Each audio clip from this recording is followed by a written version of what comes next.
Flotação em coluna. Experimento de avaliação de parâmetros de dispersão do ar em uma coluna de flotação. O presente trabalho foi realizado pela Unidade Curricular Beneficiamento de Minérios 2, do curso de Engenharia de Minas da Universidade Federal de Alfenas, campus Poços de Caldas.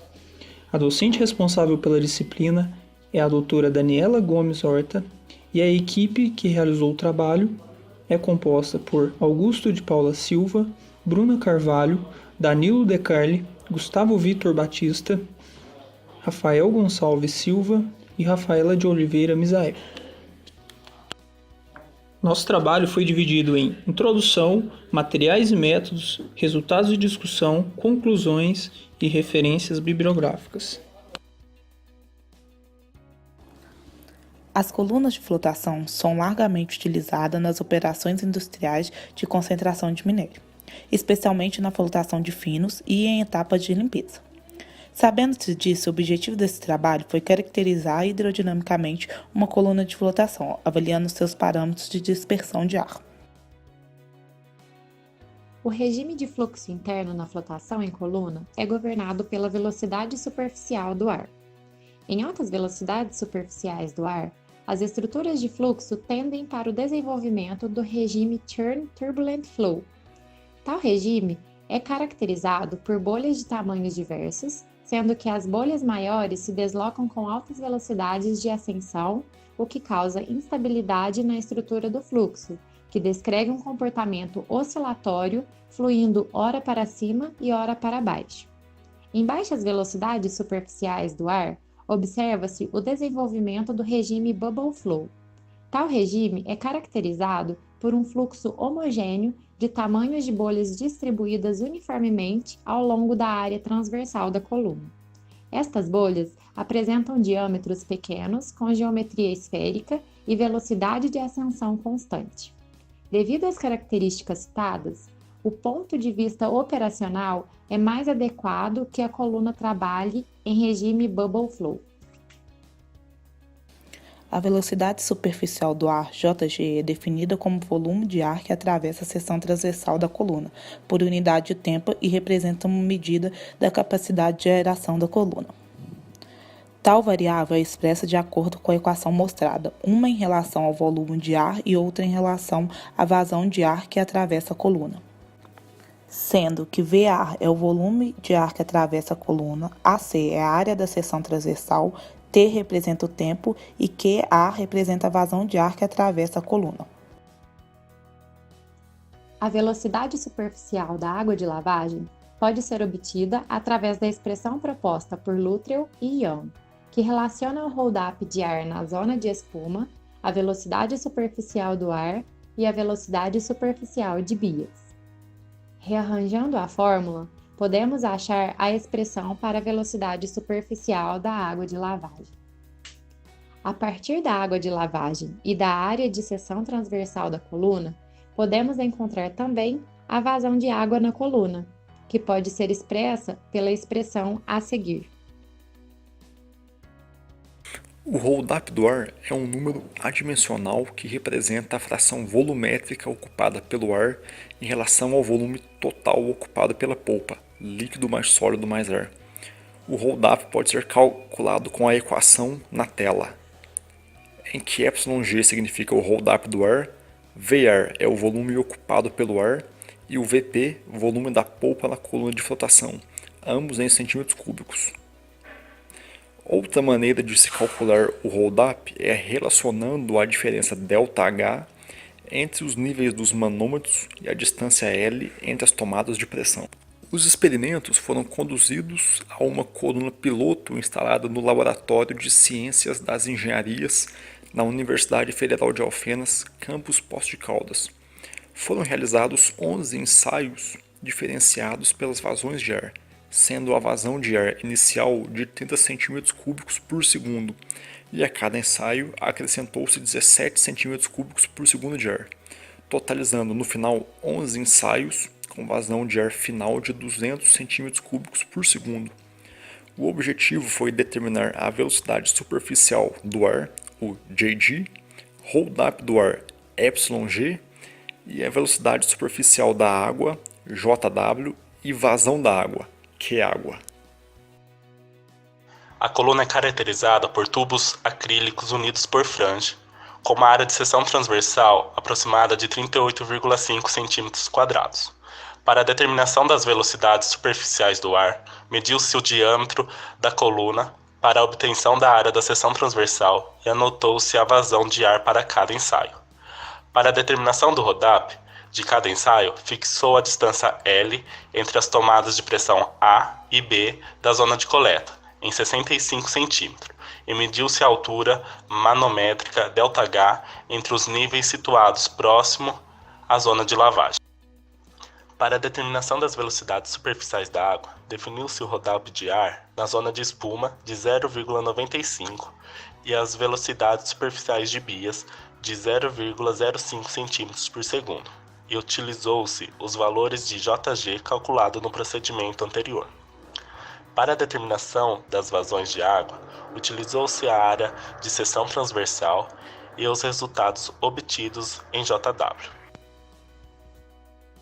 A geração de ar foi realizada por compressor, regulando-se sua válvula para a satisfazer as vazões determinadas.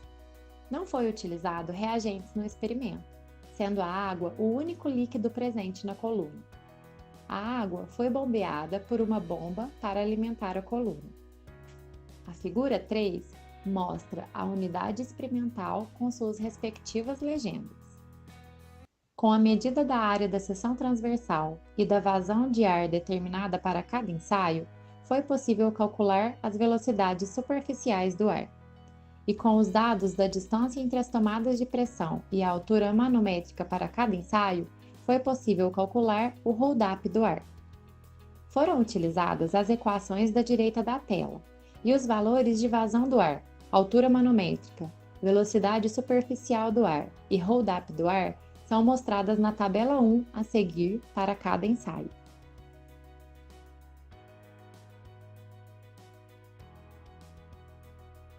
A partir dos dados de RODAP do ar e da velocidade superficial do ar, gerou-se um gráfico do perfil de RODAP do ar em função da velocidade superficial do ar. Com os valores plotados, pode-se apontar que em uma certa região do gráfico, a curva muda de comportamento, comprovando assim a transição do regime de fluxo Bubble Flow para um Churn Turbulent Flow. O valor de JG, que corresponde a este ponto, é de aproximadamente 3 cm/s, e para EG é de 0,16.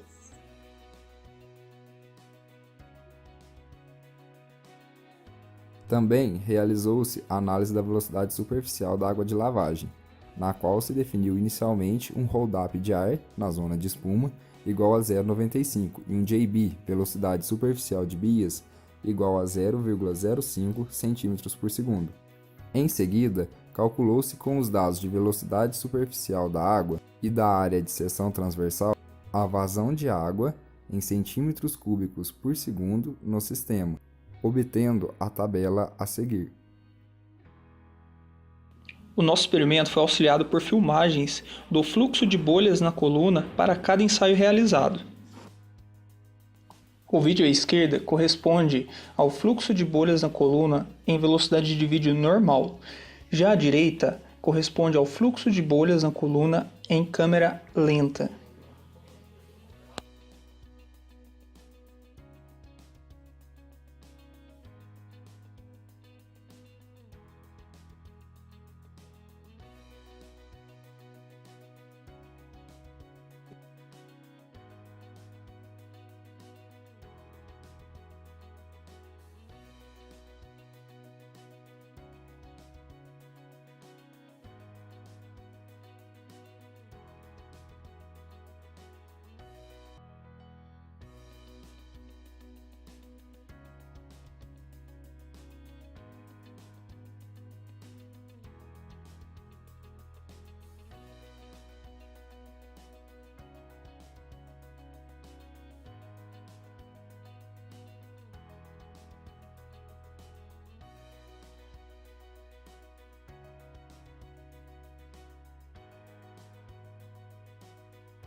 A variação de cores nos vídeos estão relacionadas ao ângulo de filmagem e à iluminação do laboratório onde foi realizado o experimento.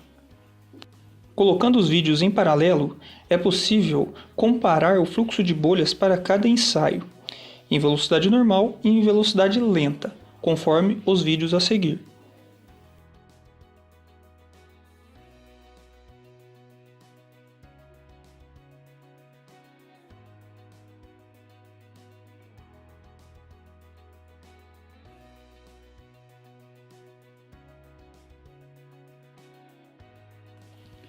A partir dos cálculos expostos anteriormente, é possível identificar que entre os ensaios 6 e 7, na qual Jg é igual a 3 cm por segundo, ocorre a transição entre o Bubble Flow e o Churn Turbulent Flow, na qual pode ser comparado pelo vídeo a seguir.